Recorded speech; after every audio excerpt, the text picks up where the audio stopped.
الناس علی دین ملوکہم، لوگ اپنے بادشاہوں کے مذہب اور طور طریقے پر ہوتے ہیں۔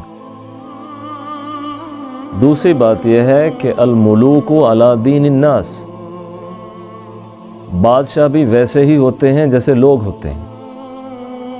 اب ان دونوں چیزوں کو اگر ملایا جائے تو نتیجہ یہ نکلتا ہے کہ صرف حاکم کے ایماندار ہونے پر پوری مملکت کو اس وقت تک فائدہ نہیں ہو سکتا جب تک کہ خود مملکت کے افراد ایماندار نہ ہو جائیں۔ تاریخ میں ایسا بہت کم ہوا ہے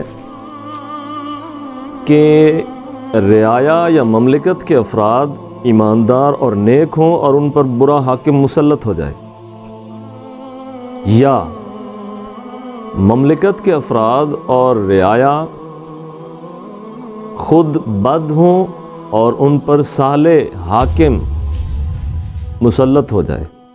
مسلط ہونے کا معنی یہ ہے کہ کسی طریقے سے ان کا حاکم بن جائے، حالانکہ وہ نہیں چاہتے کہ ایسا شخص ان کا حاکم بنے۔ اگر ہمارے اختیار کو دیکھا جائے، انتخاب کو دیکھا جائے، یا جمہوریت کے طور طریقوں کو دیکھا جائے تو ہم اپنا حاکم خود منتخب کرتے ہیں، تو جیسے ہم ہیں ویسا ہی ہوگا۔ اور اگر کسی دوسرے طریقے سے ایسا حاکم مسلط ہو جائے یا منتخب ہو جائے جو ہماری مراد یا انتخاب کے مطابق نہ ہو، تو پھر ہم انتظار کرتے ہیں کہ اس کے اندازے سلطانی یا اختیارات کے استعمال سے مملکت میں کیا نتیجہ برآمد ہوگا۔ اب اللہ تعالیٰ نے قرآن حکیم میں فرمایا ہے کہ خدا اس وقت تک کسی قوم کی حالت نہیں بدلتا جب تک وہ خود اپنی حالت کو نہ بدلیں۔ اور امت مسلمہ کے لیے تو یہ ایک مجموعی اور اجتماعی فیصلہ ہے کہ ان کا معاملہ انفرادی نہیں ہوگا، اجتماعی ہوگا۔ اور اس کی مثال رسول کریم صلی اللہ علیہ وسلم نے ایک کشتی سے دی ہے جس کے دو حصے ہیں، ایک پانی کے اندر اور دوسرا پانی کے اوپر۔ تو کچھ لوگ نیچے سے اوپر آتے ہیں پانی لینے کے لیے اور پھر واپس چلے جاتے ہیں، اور ایک شخص کہتا ہے کہ کیوں نہ میں نیچے سوراخ کر دوں، اوپر نہ جانا پڑے۔ تو رسول خدا فرماتے ہیں کہ اگر لوگ اسے روک لیں تو سب بچ جائیں گے، اور اگر اسے کوئی نہیں روکے گا تو وہ بھی ڈوبیں گے جو نہیں چاہتے کہ یہ سوراخ کرے۔ تو اس امت کا تو معاملہ ہی اجتماعی ہے، یہ امر بالمعروف و نہی عن المنکر یہی ہے۔ اگر مجموعی طور پر ہم اپنا رویہ تبدیل نہیں کریں گے تو پھر اللہ تعالیٰ بھی ہمارے لیے ایسا حاکم منتخب نہیں کرے گا جس سے ہمارے ہاں تبدیلی پیدا ہوگی۔ اور آخری زمانہ کے بارے میں جو رسول خدا صلی اللہ علیہ وسلم کا فرمان عالی شان ہے وہ یہ کہ نابالغ لوگوں کو، یعنی جو عقل کے اعتبار سے بچے ہیں، ان کو اختیارات مل جائیں گے۔ والفاحشۃ فی کبارکم، اور بڑی عمر کے لوگوں میں فحاشی پھیل جائے گی۔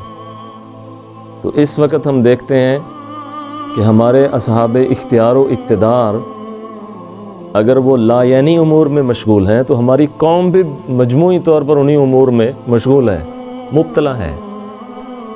تو لہذا کوسیے تو پوری قوم کو کوسیے، کیونکہ ہم حاکم ہمارا اپنا ہی اختیار اور ہمارا اپنا ہی انتخاب ہے۔ اور اگر اصلاح کی کوشش ہے تو اپنے گھر سے کیجیے، تاکہ اصلاح کا یہ دائرہ بڑھتے بڑھتے اختیارات کی مقامات تک پہنچے۔ اس کے علاوہ ایک صورت یہ ہے کہ زبردستی لوگوں کی اصلاح کے لیے حاکم اپنا اختیار استعمال کرے۔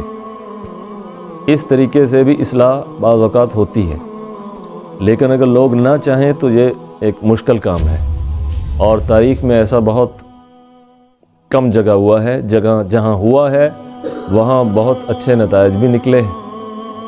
تو جب ہمارا معاملہ ہی اجتماعی ہے تو پھر ہم سب کو مل کر اپنے لیے اصلاح کے پہلو نکالنے ہوں گے۔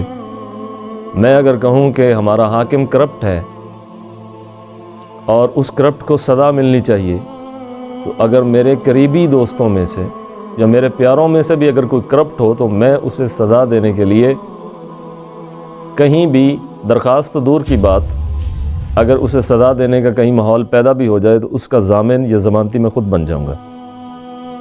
تو جب میرا اپنا رویہ ایسا ہوگا تو پھر میں حاکم سے یہ توقع کیوں رکھوں کہ وہ کرپٹ کو سزا دے؟ جب ہمارا معاملہ ہی اجتماعی ہے تو افراد کے ہاتھوں میں ہے اقوام کی تقدیر، ہر فرد ہے ملت کے مقدر کا ستارہ۔